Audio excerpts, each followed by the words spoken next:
ముస్లిం సోదరులందరికీ ఈద్ ముబారక్. రంజాన్ ఫెస్టివల్ అంటే మనకు గుర్తొచ్చేది హలీం. ఎందుకంటే ఇది సీజనల్‌గా దొరుకుతది కాబట్టి మనం చాలా ఇష్టంగా తింటాం. అయితే మేము పిస్తా హౌస్‌కొచ్చేసరికి ఇంకేముంది హలీం అయిపోయింది. ఇంకా ఫ్రైడ్ ఆనియన్స్ తప్ప అక్కడ ఏం లేకుండే. ఇంకా అవే నంజుకొని తిని సర్కిల్ 6కి అయితే వచ్చేసినాం. ఇక్కడైనా హలీం దొరకాలి దేవుడా అనుకున్నాం. మా అదృష్టం బావుండి దొరికిందన్నట్టు. ఇది దొరకకపోవడానికి రీజన్ ఏందంటే, మాకు కొంచెం లేట్ అయిందంతే.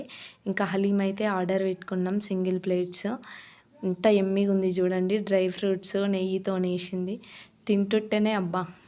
ఆ టేస్టే అలాగా. ఇది సీజనల్‌గా వస్తది కాబట్టే ఇంత ఇష్టంగా తింటా నేను. నార్మల్‌గా ఉంటే తినకపోతుండేనేమో. ఇంకా ఇది నేను తినేదైతే మటన్ హలీం. నాకు చికెన్ హలీం కన్నా మటన్ హలీమే బాగా ఇష్టం. టేస్టీగా ఉంటది. అయితే ఇది తిన్నాక బిర్యానీ ఆర్డర్ పెట్టుకుందామంటే ఇంకా మా వల్ల కాలేదు. తినము అని చెప్పి ఇంకా ఐస్ క్రీమ్ పార్లర్‌కెళ్ళి ఐస్ క్రీమ్ అయితే ఆర్డర్ చేసుకున్నాం. ఐస్ క్రీమ్‌లో కూడా బ్లాక్‌బెర్రీ ఐస్ క్రీమ్ చాలా టేస్టీగా ఉంటది. ఎప్పుడైనా టేస్ట్ చేయండి కావాలంటే. చాలా బావుంటది. ఇక్కడ సర్కిల్ 6 దగ్గర అయితే. ఇంకా హలీం కడుపు నిండిపోయింది కాబట్టి 1 కప్ షేర్ చేసుకున్నాం అన్నట్టు ఇట్లా. దీంతో పాటు మ్యాంగో ఐస్ క్రీమ్ కూడా తిన్నాం. ఇంకేముంది మన ఛానల్‌ని అయితే సబ్స్క్రైబ్ చేయండి. Bye bye.